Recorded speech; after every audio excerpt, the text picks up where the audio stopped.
Last time we spoke about the Great Marianas Turkey Shoot. The Battle of the Philippine Sea saw Admiral Ozawa toss numerous aircraft carrier attacks against U.S. Task Force 58.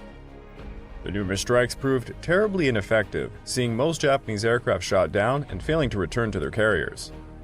Ozawa's forces faced issues with uncorrected compass deviations and poor communication, leading to misidentified targets and unsuccessful attacks. The American pilots managed to intercept and shoot down an incredible number of Japanese aircraft, dealing Ozawa a terrifying defeat. By the end, they had lost 3 carriers sunk, 2 carriers damaged, 395 carrier aircraft, and about 200 land-based aircraft, 2 oilers, and 4 other damaged ships, with around 3,000 Japanese fatalities. For the Americans, they lost 130 aircraft and 76 aviators, with none of their damaged ships rendered out of service. The Battle of the Philippine Sea, the last carrier versus carrier battle of the war, stood out because the most conservative and defensive-minded side emerged victorious. This episode is the Changsha-Hengyang Campaign.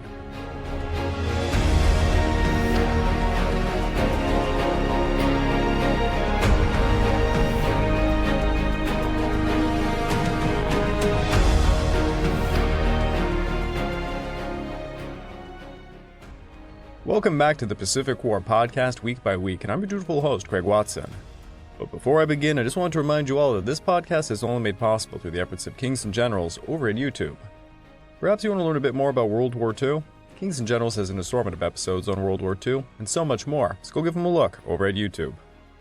So please subscribe to Kings and Generals over at YouTube and continue to help us produce this content by checking out www.patreon.com/kingsandgenerals. And hey, don't forget about our sister podcast over at The Age of Conquest, The Fall and Rise of China podcast, written and narrated by me. And if after all that, if you're still hungry for some more history, why don't you check out my personal channel, the Pacific War channel, over at YouTube. Over there, I'm now releasing a new series on the Japanese invasion of North China and Inner Mongolia. Also, please check out my Patreon account at www.patreon.com/thepacificwarchannel, where for as little as $2 a month, you get access to the exclusive Patreon podcast, early access to all the content I make, and voting rights for what I'll tackle next. Please check it out. Today, we're going to be jumping right back into the fighting on Saipan, where General Holland Smith's forces were preparing for the start of a drive into the center of the island. General Holland Smith's strategy involved the 4th Marine Division advancing along the inland road to secure the area southeast of Mount Tepocha and take Hill 600, which is just north of Magician Bay. Meanwhile, the 2nd Marine Division was tasked with capturing Mounts Tipopel and the Tepocha, while the 27th Division stood ready to support either Marine Division if needed. On the morning of June the 22nd, after a 10-minute artillery barrage, the offensive officially began. On General Smith's front, the 24th Marines moved along the shore, facing obstacles in the form of ravines, but still reaching the 04A line by 1:30. The 25th Marines, advancing in battalions, secured 3 small ridge lines before being stopped at the 4th, gaining approximately 2,000 yards. By noon, as the connection between the two regiments became weak, Schmidt had to send in the reserve 23rd Marines to bridge the gap and push towards Hill 600. Fighting especially troublesome terrain, the 23rd Marines made slow progress. Only light enemy resistance from riflemen and machine gunners were encountered, but contact difficulties and time lost trudging up, down, and around through rugged grounds formation limited the speed of the advance. Progress ceased at a point about 200 yards south of objective 04A when the unit dug in. Over to the west, General Watson also made significant advances. The 6th Marines reached the summit of Mount Tipopel, while the 8th Marines progressed closer to Mount Tepocha. However, both units encountered obstacles due to the enfilading fire from a Japanese stronghold on Tipopel, which remained undefeated for 2 days. Throughout the night, the 27th Division began relieving the war-torn 25th Marines. The 106th Regiment took position against the eastern slopes of Tepocha, while the 165th faced off against Death Valley. Due to this shift, Holland Smith instructed the 105th Regiment to move north as the division's reserve, leaving just the 2nd Battalion to clear the Nefutan Point. The following morning, the 27th Division's advance was delayed because its regiment struggled to assemble at the line of departure. Meanwhile, General Watson and Schmidt had already resumed their offensive, encountering more resistance than the day prior. The 8th Marines initially encountered little resistance as they moved towards Tepocha, but they were stopped when the 106th Regiment had yet to advance. To the left, Colonel Risley's 3rd Battalion managed to advance about 400 yards, while the rest of the forces faced the Tipopel strongpoint. The 23rd Marines, attacking with battalions in column, Dillon's 2nd Battalion leading, advanced rapidly over rough terrain against machine gun and rifle fire from Hill 600. Hill 600 presented an extremely steep slope, and in the words of the battalion commander, "It was all you could do to climb it, let alone light it up." The number of Japanese defending the height was not great, but the area was admirably suited for defense, and for about 30 minutes the fight was close and vicious. Hand grenades passed back and forth as an overgrown, uncontrolled game of hot potato. Despite their struggle against gravity and an obstinate foe, Dillon's Marines seized the peak and set up a hasty defense against counterattacks. From their newly won position, Dillon's battalion had an unimpaired view of the whole of Kagman Peninsula. This surge had been executed without benefit of contact with the 27th Division over on the left, and when it was apparent that the latter was still some distance to the rear, General Smith ordered the 23rd Marines to hold up their advance until the Army elements had tied in. Though the peak of the hill was secured in the hands of the 2nd Battalion, the battle continued. The hill's northern slope, cloaked in thick vegetation, was alive with Japanese soldiers. Dillon endeavored to strip them of their concealment by burning the area with flamethrowers, but the efforts were largely unsuccessful. Throughout the remainder of the day and during the night, the grenade pitching continued. During the afternoon, General Ralph Smith's forces began their assault, with the 106th encountering a strong point known as Hell's Pocket, and the 165th being stopped by heavily fortified positions on Purple Heart Ridge. The nature of the terrain facing the 27th Division was to have an unusually vital bearing on the unit's operations for many days to come. This terrain is well described by the historian attached to the division at Saipan. "The whole mountain, Tabacha, was stoutly defended by the enemy, but the situation on the two flanks of what was somewhat unusual. On the west side of the peak, the ground sloped sharply to the sea. On the east, Kagman Point side, it dropped in sheer cliffs to a bench or a plateau, some 600 feet below the summit. This plateau, a saddle-shaped piece of land, was some 1,200 yards across and bordered on the east by a low chain of hills, covered with heavy foliage. Beyond them, the ground sloped down Kagman Point on the east or dropped off abruptly to Majishin Bay on the southeast. The cliffs of Mount Tapocha and the chain of the hills made a corridor out of the plateau. In the fighting which ensued, this corridor was named Death Valley by the men who fought there, and the chain of hills known as Purple Heart Ridge. 3 divisions of Japanese troops and tanks were massing in front of the 27th Infantry Division. The expected enemy attack materialized at around 6:30, when Japanese tanks struck near the boundary between the 165th and the 106th Regiments. The combined efforts of 37mm guns and bazookas in the area of the 2nd Battalion 165th and the 3rd Battalion 106th destroyed 5 Japanese tanks, but a 6th escaped. This was not enough for the intruders. At about 7:30, a company with infantrymen, 5 more Japanese tanks, struck the right center of the 106th Infantry. The 3rd Battalion's anti-tank platoon and the 1st Platoon of the Regimental Cannon Company accounted for 4 of the tanks, while the 5th, though suffering a hit, broke through the 3rd Battalion's line. Firing wildly, it sprayed the battalion aid station with machine gun bullets and set fire to a large ammunition dump nearby. The resultant exploding shells forced the right of the 3rd Battalion to withdraw about 100 yards, returning to its original positions after the Lyre had burned itself out. Holland Smith expressed displeasure over the 27th Division's failure to start its attack on time.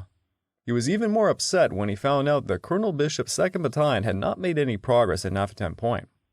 As a result, Major General Sanderson Jarmain had to brief Ralph Smith, who committed to ensuring his regimental advance was on schedule the next day. On June the 24th, the 106th and 165th Regiments once again struggled to advance against strong resistance in difficult terrain.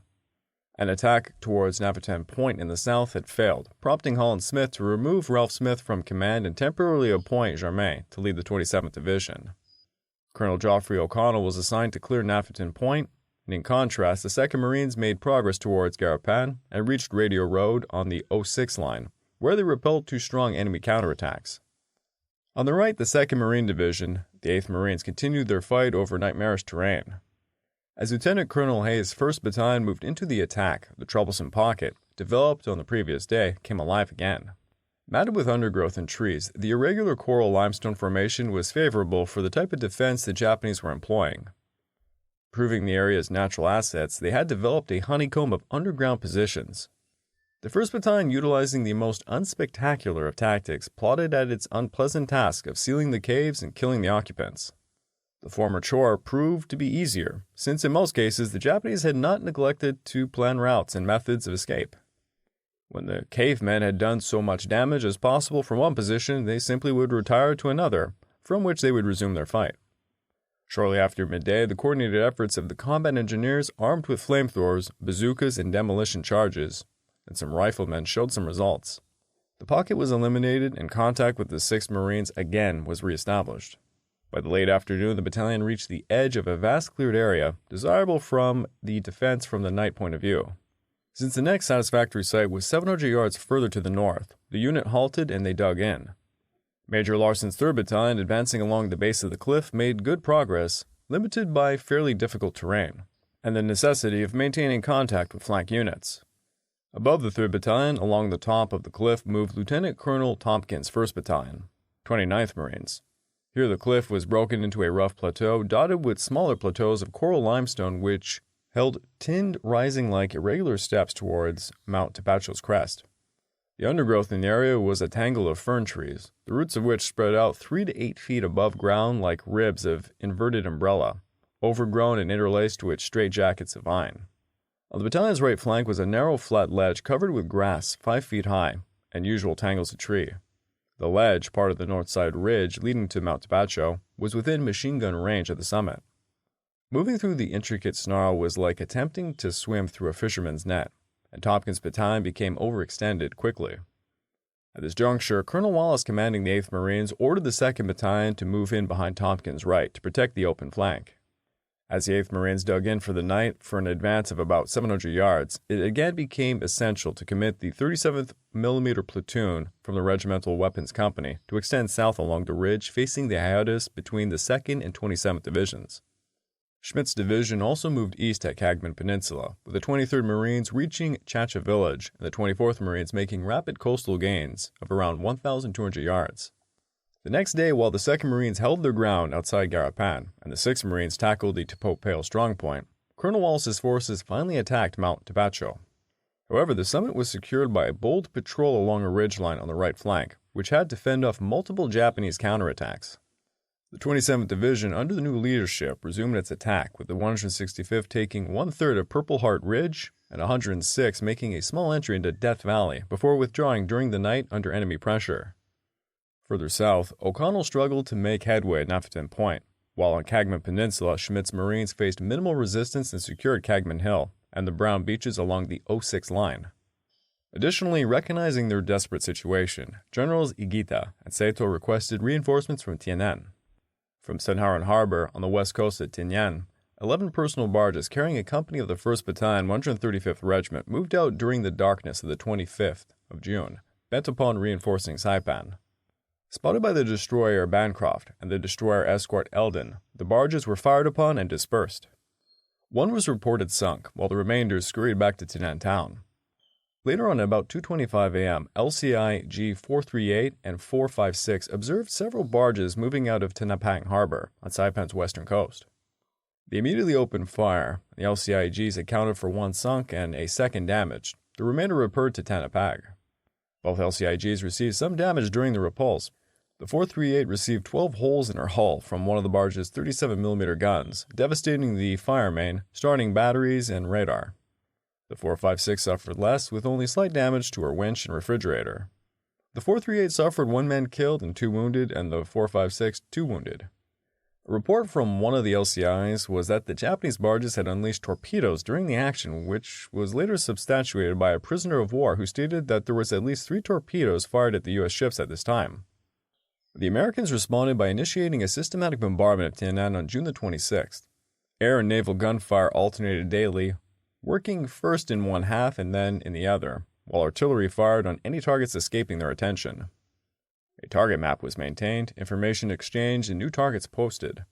Cruisers Birmingham, Multiplier, and Indianapolis, using both air and direct shipboard spot, were assigned to execute the naval gunfire portion of the plan, while planes would be provided by the carrier support groups 1 and 2. Meanwhile, Schmidt's Marines were clearing the Cagman Peninsula, and the 6th Marines bypassed the Tepopale strongpoint and secured the ridge linking to Tapachao. In the 8th Marine Zone, the day's advance was quite small. Over on the left, the 1st Battalion regulated its progress of that of the 6th Marines.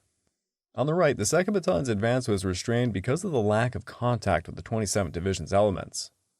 In the 8th Marine Center, the 3rd Battalion and the 1st Battalion 29th Marines made only small gains. The attached 2nd Battalion 25th Marines remained with the regiment during the greater portion of the day, Company E being used in the lines while the remainder of the battalion was employed in mop-up operations. As already noted, the 1st Battalion 8th Marines could move only as fast as the 6th Marines, to their left, and they were to retain contact. The deeply gashed ground, more than the enemy opposition, governed the rate of advance. One unusual enemy tactic employed against the battalion at this time is worthy of note. Bundles of picric acid blocks were catapulted upon the Marines by Japanese soldiers located in the craggy rocks along the route. This device showed originality but little else. No casualties were inflicted upon the Marines. Higher on the Tapacho's western slopes, the 3rd Battalion also fought through difficult terrain. A statement from the 8th Marines Action Report gives an indication of the problems in that zone. To go from the left flank of the 3 and 8th to the right flank of the 3 and 8th required 2 hours and 40 minutes march over very rough terrain. At some points, the Japanese threw or rolled grenades and demolition charges upon the Marines as they struggled through the hilly thickets. And as if that was not enough, the Japanese positioned above directed plunging machine gun fire upon the advancing men. The 3rd Battalion's left flank kept pace with the 1st Battalion, but the right flank lagged behind. By nightfall, the 3rd Battalion's line stretched almost north and south along the base of the steep slope. On the 25th of June, the 1st Battalion 29th Marines, less than one company, had secured a foothold on the summit of Mount Tapacho. It remained on the 26th, then for Company B to move up the mountain's western slope and to join the battle. While waiting for this unit, Lieutenant Colonel Tompkins sent a 25-man combat patrol from Company A to seize the northmost rise of Tapacho's crest. This patrol was repulsed after some hard fighting, and it became apparent that in the area there would have to be thoroughly battered before successful efforts could be made. In the meantime, Company B reached the mountain to comb the area on the way. From the 2nd Battalion's position, the Marines observed men of the 2nd Battalion 106th Infantry attempting to move up the divisional flank. By the close end of the day, however, a gap of 600 yards still existed. To protect the exposed flank, the 2nd Battalion bent its lines in the shape of a horseshoe, with one company facing north, one east, and one south. To sum up, the most important deployments in the 8th Marine sector during the day were to be straightening of several small bulges in the lines, and the consolidation of the dominating heights, one on June the 25th. The 106th Regiment under Colonel Albert Stevens failed to launch its attack amid confusion. The 165th Regiment bypassed Death Valley, and they joined the 4th Marine Division. Over in the south, after a heavy bombardment, O'Connell began making progress against Nafferton Point. Life had not been pleasant for the Japanese defenders on Nafferton Point. From seaward, destroyers pounded the rocks and caves unmercifully. From the land, a monotonously heavy volume of fire was maintained by 40mm and 90mm anti-aircraft guns, and 81mm and 60mm mortars, as well as some fires from light tank platoons, self-propelled mounts, small arms of the 2nd Battalion 105th Regiment.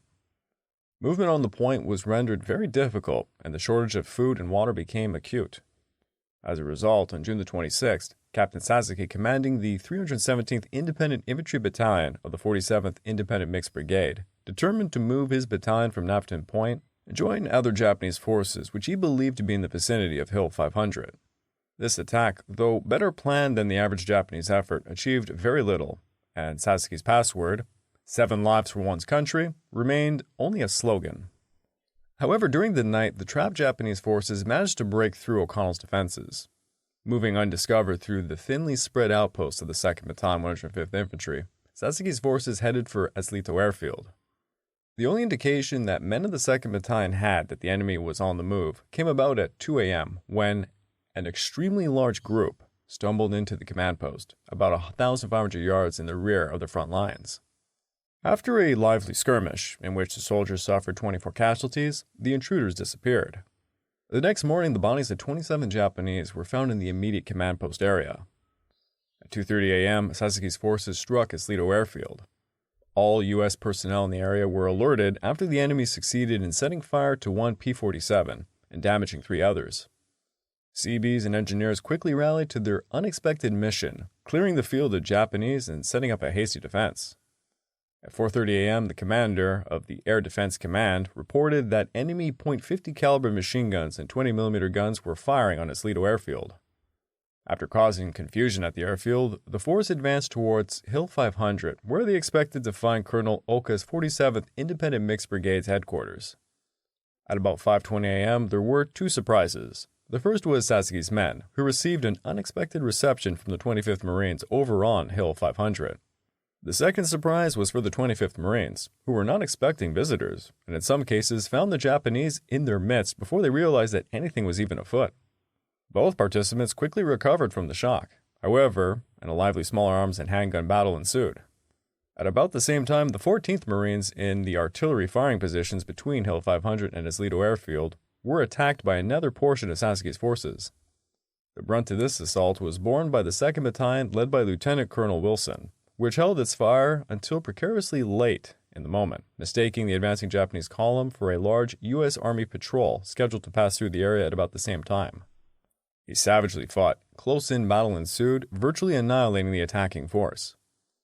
Total 14th Marines casualties in the skirmish were 33 killed and wounded, while 143 Japanese bodies lay sprawled in the regiment's immediate area.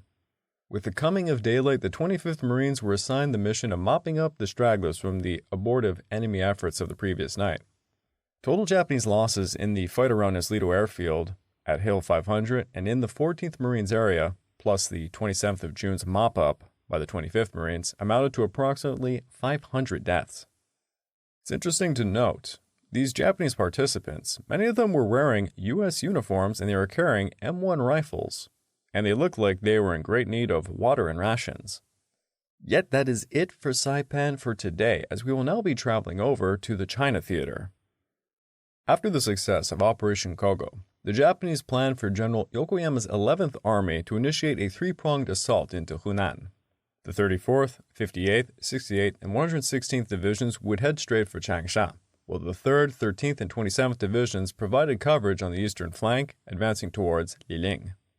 Meanwhile, the 40th Division, the 17th Independent Mixed Brigade, and the 5th Independent Brigade secured the Dongting Lake region of the western flank.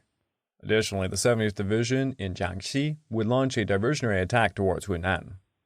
On the night of May the 27th, following heavy artillery bombardment, Yokoyama initiated his offensive. The 34th, 58th, 68th, and 116th Divisions crossed the Jing Chang River swiftly, while the 3rd, 13th, and 27th Divisions moved south toward Liling.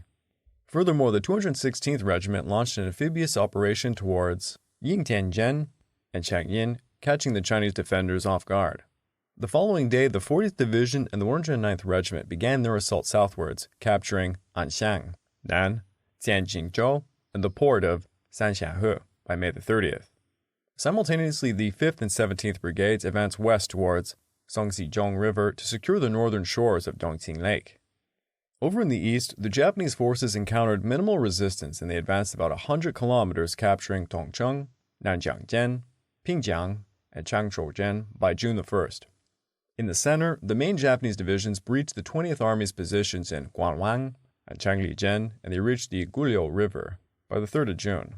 With the enemy seemingly in full retreat, Yokoyama's forces continued southwards, hindered only by the sudden downpour, and they reached the Ladao River line by June the 6th, preparing to besiege Changsha. However, heavy rains delayed these preparations, allowing General Shi Yue to gather his forces around the city. According to the prearranged plan, the 11th Army used the 27th Division to repair the Chongyang, Tongcheng, Pingjiang, Yiyang Road, and all the engineer regiments under the direct command of the Field Engineer Commander to repair the Xinjiang, Shijian, Mianhapo, Changsha Road. Continuous rains, however, greatly delayed the road work, and it turned the roads into a sea of mud. Lines of communication became extremely difficult to maintain, and until the middle of June, the Japanese first-line troops received very few supplies from the rear. In spite of the strenuous efforts on the part of the army to improve these two roads, they eventually had to be abandoned. The situation became critical as all field artillery and motor units became congested on the muddy Yueyang-Changsha Road. In the meantime, the 40th Division crossed Dongting Lake to seize Yuanjiang, making contact with elements of the 58th Division at Jiaokou. On June the 11th, the 40th Division successfully took control of the Yiyang area, while the 34th Division bypassed the Tamoshan Range and launched an attack towards the Yuelu Mountain and Fengshupo. The 68th and 116th Divisions bypassed Changsha and they moved forward towards Guanqiao, Changlingjiang, and Yusue. And the 3rd and 13th Divisions advanced towards Liaoyang, facing significant resistance in the region. Despite this, Liaoyang fell on June the 14th, after which the 13th Division proceeded towards Liling. Finding himself completely surrounded, General Shi Yue decided to leave Changsha and retreat towards Liling. In the earlier 3 battles of Changsha, the Chinese had managed to defend the city and they counterattacked from the flanks. However, both the western and eastern flanks had now fallen to the Japanese, leaving the defenders with no choice but to withdraw. Now at this point, I just want to take a short detour. Since mid-1943, the Americans had been constructing airfields in India, Ceylon, and China to house 16 squadrons of B-29 super fortresses. These are very long-range heavy bombers under Brigadier General Kenneth Wolfe's 20th Bomber Command. As part of Operation Matterhorn, 3 bombers were assigned to target locations in Japan, Manchuria, Korea, Formosa, Indochina, and the Dutch East Indies. A key target was the Japanese steel industry, which relied on a few coke plants situated in Kyushu, Manchuria, and Korea, and these were within reach of the B-29s stationed in Chengdu. Before launching an attack on Japan, Wolfe decided to conduct a test combat mission against the Magasan Railway Yard, facilities over in Bangkok, Thailand. June the 5th at 5:45 a.m., Brigadier General Laverne Sanders led 98 B-29s on a 2,261-mile round trip from India, marking the longest mission of the war up to that point. Each bomber carried a fuel load of 6,846 U.S. gallons and 5 short tons of bombs. 3 groups carried 500-pound general-purpose bombs, while the 4th carried M18 incendiary bombs. The 20th Bomber Command wanted to test out the new M18 incendiary bombs, and the large number of wooden buildings and freight cars and a small oil facility in the area offered a good amount of targets. The resulting 134,000-pound takeoff weight was too heavy for the temporary field at Chara, so the 444th Bombardment Group had to stage from other 3 fields. The attack was launched at 5:45 local time on June the 5th of 1944, to avoid high ground temperatures that would be bad for the R-3350 engines and to allow the whole mission to be conducted in daylight. Wolfe had suggested a nighttime raid, but Hap Arnold insisted on daylight precision bombing. Only 77 bombers reached Bangkok, conducting a chaotic series of bombing runs between 10:52 and 12:32 due to cloud coverage. The bombers' aim was to destroy the Memorial Bridge and a major power plant.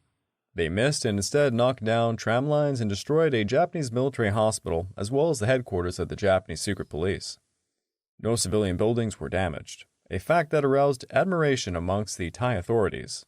It was only in 1947 that the Thais discovered the American bombers had been aiming at the Memorial Bridge, almost 2.5 kilometers away.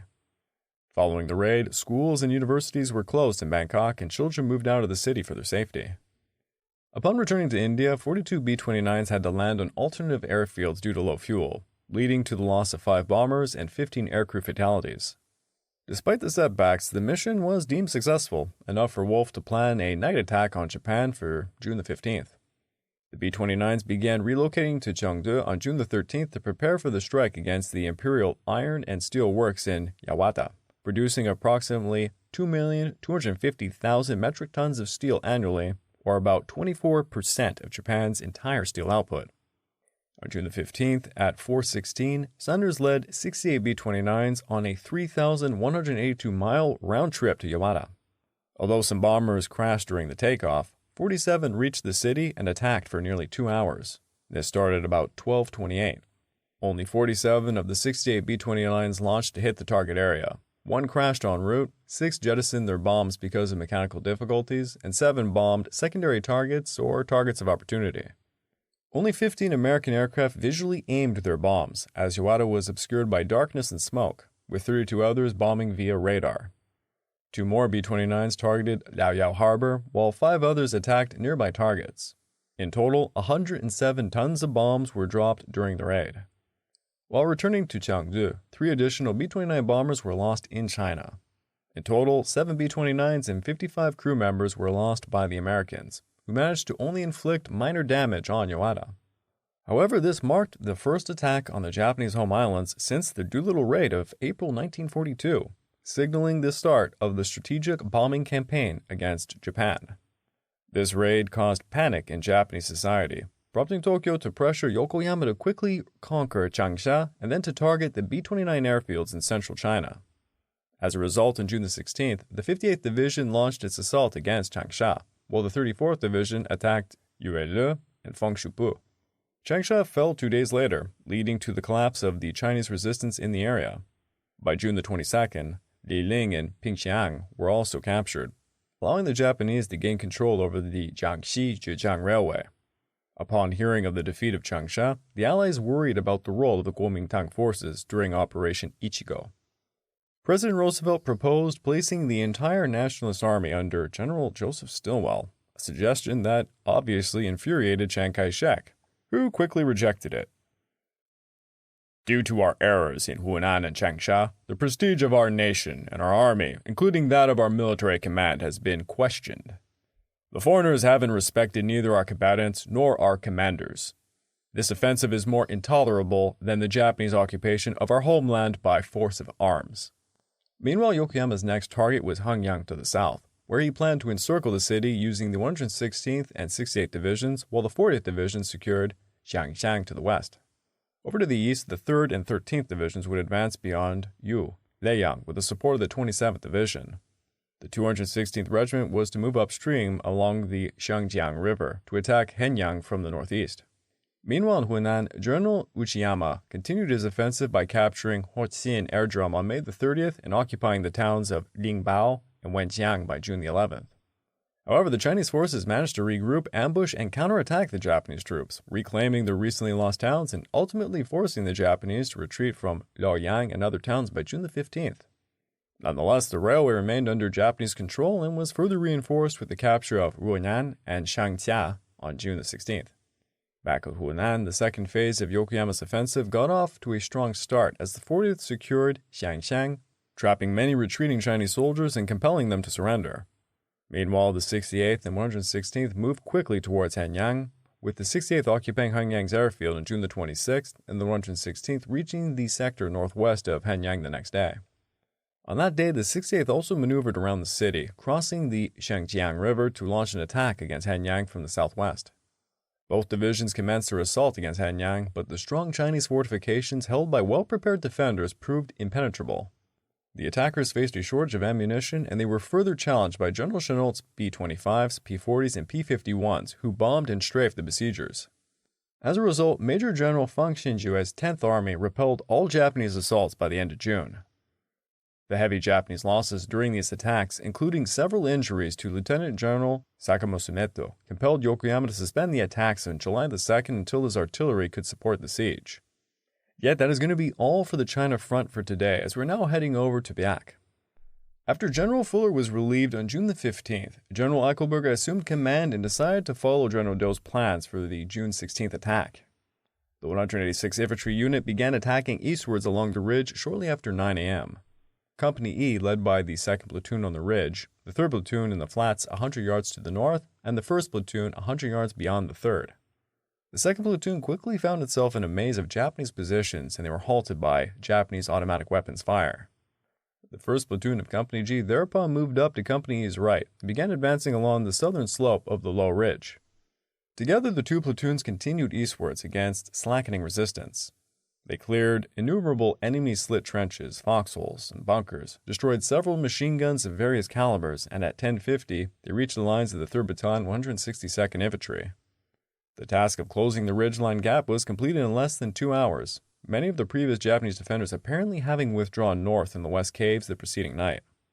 The Americans also moved northeast but encountered heavy resistance from enemy machine gun and mortar fire. After intense artillery support, the battalion regrouped and attacked again in the afternoon, reaching the western limits of the West Caves position. However, concerned about the possible counterattack to his left flank, Joe decided to pull his forces back to the low ridge while Haney's 2nd Battalion took over. The 2nd Battalion, 186th Regiment, could look back on the day's operations with a good deal of satisfaction. It had closed the gap on the low ridge and had located the western limits of the enemy's West Caves position. They'd also discovered that more Japanese troops were located north of the enemy encampment area, both along the main road and on the western ridge, northwest of Hill 320. They had eliminated most of the machine gun nests and rifle pits in the encampment area, and many of those on the high forested ground near the bivouac area. They had destroyed many Japanese automatic weapons and rifles and had killed at least 65 of them. The battalion in turn lost 15 men killed and 35 wounded. There had been only local patrolling by the rest of the units in the forward area during the day, for the 1st battalions of the 162nd and 186th regiments had been kept in place by American artillery and motor fire, which supported the operations of the 2nd Battalion, 186th Regiment. On June the 17th, after identifying the western limits of the West Caves, Doe instructed Newman's 1st Battalion to advance northwest to some high ground while Haney's 1st Battalion moved south and southwest towards the West Caves. Facing strong opposition, the 162nd Battalion, supported by tanks, managed to eliminate several pillboxes before being halted around midday. At the same time, the 186th Battalion approached the high ground from the east and joined forces with Haney's Company C, which had just cleared the final major enemy position on the hill. The Americans then continued their westward attack, but made only modest progress by nightfall. With the high ground overlooking the West Cave secured, Doe planned to launch a coordinated attack on the strong point the following day. However, on June the 18th, Eichelberger changed his plans due to dissatisfaction with the progress of the operation. Instead, the 162nd and 186th Regiments would reorganize for a coordinated attack, with Newman assigned to attack the rear of the West Cave's position, while the 3rd Battalion, 163rd Regiment, gathered near Hill 320 to block enemy reinforcements. The main effort was to be made by the 186th Infantry, the 2nd and 3rd Battalions of which were to attack from the southwest and the west, while the 1st Battalion struck the east.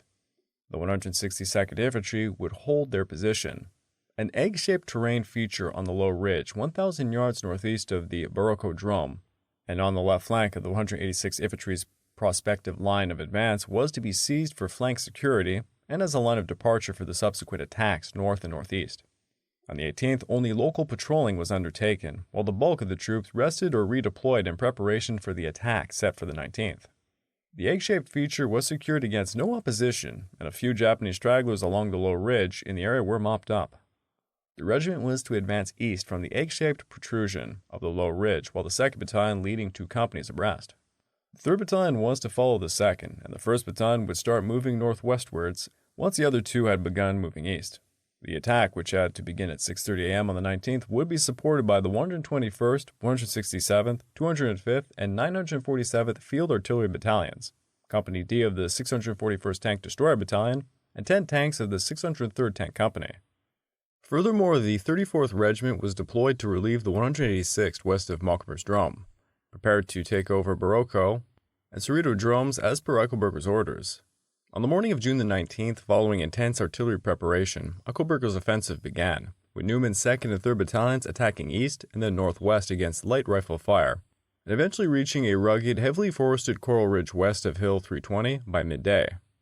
Around noon, Newman's 1st Battalion started clearing the southern extension of the Coral Ridge line, successfully advancing through the Japanese encampment area up to the road where the 2nd Battalion's position was by late afternoon. Facing minimal resistance, the 186th Regiment surrounded the rear of the Japanese in the West Caves, preventing reinforcement or escape.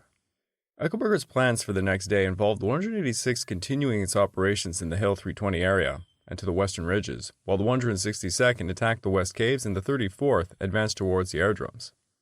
On the morning of June the 20th, Haney's 1st Battalion, supported by 2 tanks, attacked the West Caves, facing lighter resistance initially, but ultimately being halted by heavy Japanese fire.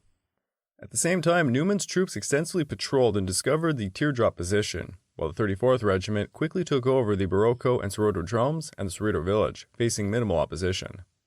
The 1st Battalion, 162nd Regiment, again moved up to the West Caves on June the 21st, and they sent patrols out to clear Japanese riflemen from brush and crevices on the hillocks north and northwest of the caves. The patrols, being flamethrower units, supported by riflemen, accomplished their mission without much difficulty, while the rest of the battalion, again covered by 2 tanks of the 603rd Tank Company, surrounded the dump depressions. The infantry and tanks concentrated on the most westerly of the 3 large sinkholes comprising the West Caves. The tanks fired into the cave entrances, the infantrymen lobbed hand grenades into holes and crevices within reach, and all the Japanese observed were quickly killed by rifle fire. But the battalion was unable to force its way into the main entrance of the underground caverns. Fire into this entrance was also ineffective, for the opening was shielded by stalagmites and stalactites. Engineers poured the contents of 5 gasoline drums into the cavern through crevices or seepage points found on the surface of the ground. Flamethrowers then ignited the gasoline and the 1st Battalion withdrew to await developments. There were no immediately apparent results, and since it was believed that the West Caves were still strongly held, the battalion did not attempt to send any more men into the entrance. In the late afternoon, the unit again pulled back to the bivouac area. The attacks during the night of June the 21st had apparently resulted from a decision on the part of Colonel Kozume to acknowledge defeat. In an impressive ceremony in the West Caves, Colonel Kozume, surrounded by his staff, burned the colors of the 222nd Regiment, and according to some American reports, disemboweled himself in the tradition of a samurai. Japanese reports of the bivouac action state that Colonel Kozume did not die then, but was actually killed in action or committed suicide some days later. Whatever the cause and the date of his death, on the night of June the 21st, Colonel Kozume had instructed the forces remaining in the West Caves to withdraw to the north and west. Many of the remaining troops of the 1st and 2nd Battalions, 222nd Regiment, who had originally held the low ridge north of the Mulkmer Drome, had already been killed or had moved north, and most of the Japanese killed by the 186th Regiment during the night of June the 21st were identified as members of the 221st Regiment, elements of which had been included in the reinforcements sent to Bivouac after Z-Day. By 4 a.m. on the 22nd, the Japanese launched another attack, relying on stealth, hand grenades, and bayonets. Japanese poured out of the caves and rushed northwest up the road towards the lines of the 186th Infantry, attempting to escape west or north. At 9 o'clock, Japanese infantry, supported by light machine guns and light mortars, hit the southeast flank of the American regiment. When the Japanese were about 50 yards away, the 186th Infantry .50 caliber machine guns opened fire, and they broke up the attack. Undaunted, the Japanese made another breakthrough attempt at around midnight, this time supported only by light mortars. Machine guns, both .50 caliber and .30 caliber, aided by Company G's 60mm motors, forced the enemy to withdraw for a second time. This final assault was so fierce that the enemy reached the 186th foxholes, resulting in hand-to-hand combat across the regiment's southern flank. Mortar fire eventually scattered the disorganized enemy, though small groups of Japanese soldiers continued to mount sporadic attacks until dawn. Haney's 1st Battalion continued to face enemy resistance at the West Caves. However, after dropping 2 500-pound TNT charges into one of the cave entrances, the Americans initially reported the caves cleared. This assessment proved premature when another small group of Japanese attempted to breach the 186th Regiment's lines later that night. On the following morning, Haney's 1st Battalion set up a permanent camp around the various caves and indentations, continuing their search through the area. Although the remaining Japanese troops were trapped in the hopeless situation, they managed to hold their ground. It wasn't until the afternoon of June the 25th that any soldiers managed to have access to the caves, but without making any deep inroads. It wasn't until June the 27th that patrols reached the innermost parts of the West Caves. The stench of rotting Japanese bodies was revolting, and the sight nauseating. The entire cave area was strewn with Japanese bodies or parts of bodies. One gruesome area had apparently been used as an aid station, and another possibly as a butcher shop for cannibalistic inclined survivors of the carnage since June the 18th. 3 more Japanese were killed in the caves during the day, and large quantities of equipment and documents were found. Because of the advanced stage of the decomposition of many of the dead, a complete count of Japanese bodies could not be made. But before overpowering odors drove the patrols out of the caves, 125 more so or less bodies were counted. This was considered a minimum figure, but no estimate could be made of the number of Japanese represented by separated arms, legs, or torsos.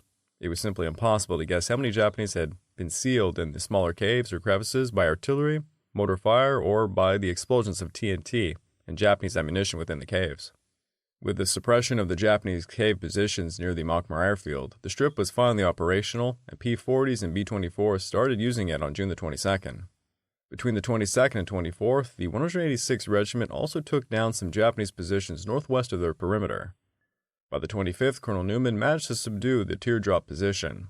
Despite lacking supplies and water, some Japanese managed to flee westwards, where the 34th Regiment would eventually clean up the area by the end of June.